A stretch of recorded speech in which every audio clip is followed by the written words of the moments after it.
week 11 of the fantasy baseball season, and here's a few pitchers out to sell and trade this week. The first pitcher, Gavin Stone, the Los Angeles Dodgers. So Gavin Stone, it's been a great turnaround season for him after last year. The few times we saw him in the major leagues, he was batting practice and not ready, but this offseason he definitely took it serious and worked on a few mechanics and things, and he's been one of the better pitchers in the league. 67 and 2/3, 7-2 record, 53 Ks at 2.93 ERA, 1.24 WHIP, and 6 quality starts. But over the last couple weeks, 17 and 2/3, 3-0 record, 19 Ks at 1.02 ERA, a 1.08 WHIP, and a quality start. So Gavin Stone last year, like I said, 31 innings.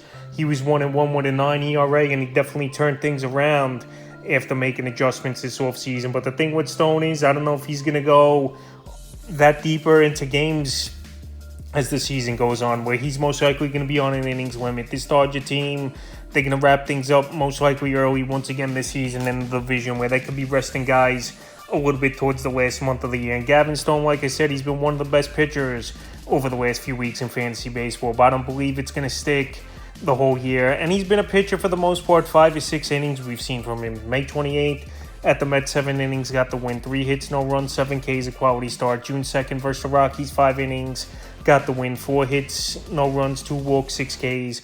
And June 8th, the Yankees, 5 2/3, got the win. 8 hits, 2 runs, 2 walks, 6 Ks. So Stone, I know obviously he's on a great team with the Los Angeles Dodgers, one of the best teams, if not the best team in all Major League Baseball. The big Phillies, Dodgers, or the Yankees right now is the best team in the league. But anyway, Gavin Stone, he's only had 2 quality starts last 5 outings for Stone. Like I said, he's not going deep into games.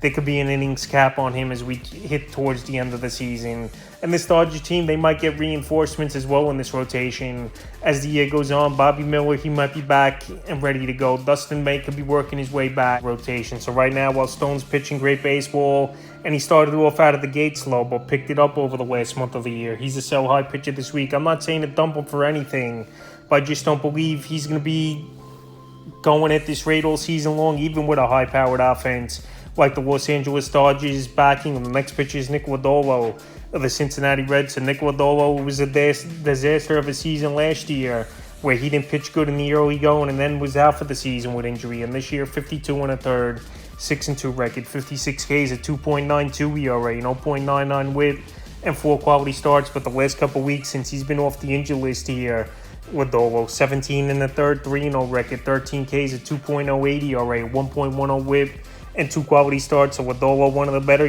starting pitchers in all fantasy baseball, especially over the last few weeks. And no doubt about it, Lodolo's got talent. He was a good pitcher 2 seasons ago. Then last year, like I said, it was the lowest year for him. And right now he's gone out there in a division in the NL Central where the offenses aren't all that great.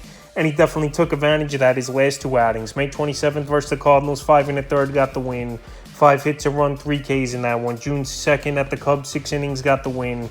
7 hits, 2 runs, a walk, 3 Ks, a quality start. June 7th versus the Cubs again, 6 innings, got the win. 4 hits, a run, 2 walks, 7 Ks, a quality start. So Lodolo pitched 2 great matchups versus the Chicago Cubs. But before that, he really wasn't doing much with Lodolo. So his next outing is definitely going to be a test versus the Guardians in a couple days here, June 12th. So like I said, Lodolo's pitching good baseball since he got off the injury list, but he's had the Cubs number, and we'll see him versus the Guardians. So right now, if you're the Lodolo owner, and especially with his injury concerns as well on and off over the last few seasons, I think this is a perfect time to sell him high while he's at peak value. The next pitcher, Christopher Sanchez of the Philadelphia Phillies. So this Philly rotation, one of the best, if not the best in all Major League Baseball in the first about 70 games of the year. On the year, 66 1/3, 3-3 record, 59 Ks, a 2.71 ERA, a 1.34 WHIP, and 6 quality starts. So what a rotation this is for this Philly team, led by Wheeler, Aaron Nola, Ranger Suarez, and then you got Sanchez and Taijuan Walker as your 4th and 5th starters. Definitely a solid rotation, and over the last couple weeks, he's been unhittable for the most part. 12 innings, 1-0 record, 10 Ks, and 0.75 ERA, 0.83 WHIP, and 2 quality starts. So Christopher Sanchez, he's going out there getting the job done. This Philly team, the best team in the league record-wise so far this season, 45-20. And Christopher Sanchez is doing his job, but he's another pitcher like a Gavin Stone, who I mentioned early in the video. I don't know if he's going to be on an innings cap this season. Last year, Sanchez only pitched 99 1/3 in between starting and out of the bullpen. And already this year, Like I said, he's 60-plus innings. May 24th at the Rockies, 5 1/3. No decision. 7 hits, a run, a walk, 2 Ks. May 29th at the Giants, 6 innings, got the win. 4 hits, no runs, a walk, 7 Ks, a quality start. And June 4th versus the Brewers, 6 innings, no decision, 4 hits, a run, a walk, 3 Ks, a quality start. So Sanchez, he's not much of a K guy. He pitches to contact as well. But he's going deeper into games over the last few weeks. And when you got a good offense as well, like Philly backing you, the pressure is off a little bit. But like I said, with some of these youngsters on this list here, we don't know if these guys are going to last all season at a great level like they've pitched, especially when it's going to be uncharted territory for most of these pitchers once they hit 100-plus innings on this list. And we'll see if the fatigue kicks in or if they get their second wind and pitch good. But right now, while Sanchez has been lights out, and I don't believe he's going to keep it up at this level, even on a powerhouse team like the Philadelphia Phillies. He's a sell-high candidate this week. Pitcher, I look to sell in trades. Matt Waldron of the San Diego Padres. So Waldron, he's a hot pickup off the waiver wire this week here. And I said it early in the video as well with a lively. If you could pick up Waldron off the wire and flip him in a deal for a bat or a pitcher with more of a track record, I would do it, obviously, because Waldron on the year, 69 1/3, 4-5 record, 68 Ks, a 3.76 ERA, a 1.23 WHIP,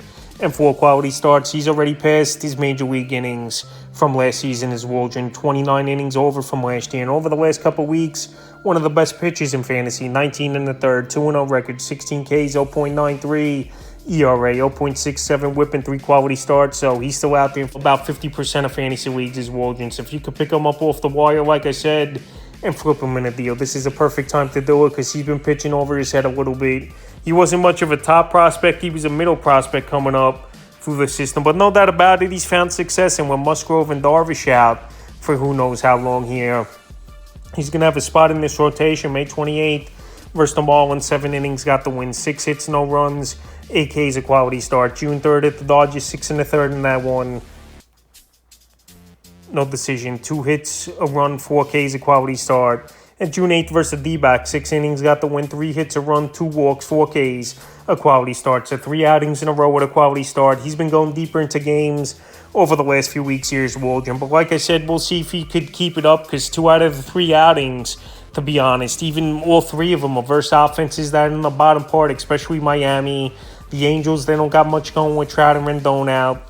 And also Arizona has been a weird team this year where their offense has struggled for the most part. 5th and final pitcher I look to sell and trade this week's Luis Gil of the New York Yankees. So Luis Gil, he possibly could be hitting a wall sooner than later. Already 75 innings under his belt where he hasn't been in the major leagues with his rookie season.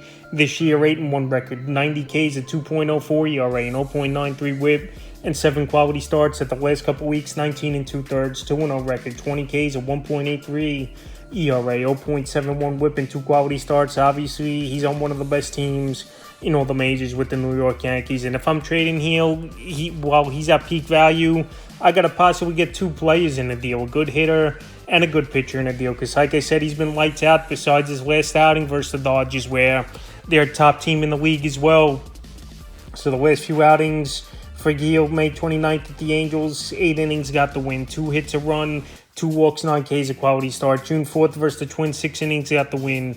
A hit, no runs, 3 walks, 6 Ks, a quality start. And then, like I said, June 9th in a tough one versus a great Dodger lineup. 5 2/3, 5 hits, 3 runs. No decision, a walk, 5 Ks. So Gil's been pitching great baseball all season. Like I said, one of the best pitchers in all fantasy baseball. But I just don't believe he's going to keep it up at this pace because he's going right through these lineups left and right. And like I said, he don't have a track record in the major league. League's trying to catch up to Gil. So right now, while he's pitching lights out and on one of the best teams, if not the best team in all the major leagues, I think his value is a peak value. And you could get 2 very solid players in the deal. I'm not saying dump these guys for anything, but I'm saying Luis Gil's not going to have value like he has right now because as the weeks go on, he definitely could fatigue out a little bit where he hasn't had the major league experience. And there's more film on him as well. And these hitters, they catch up and make adjustments as well. So Luis Gil's a sell-high candidate this week. So that's a few pitchers I look to sell and trade. Week 11 of the fantasy baseball season.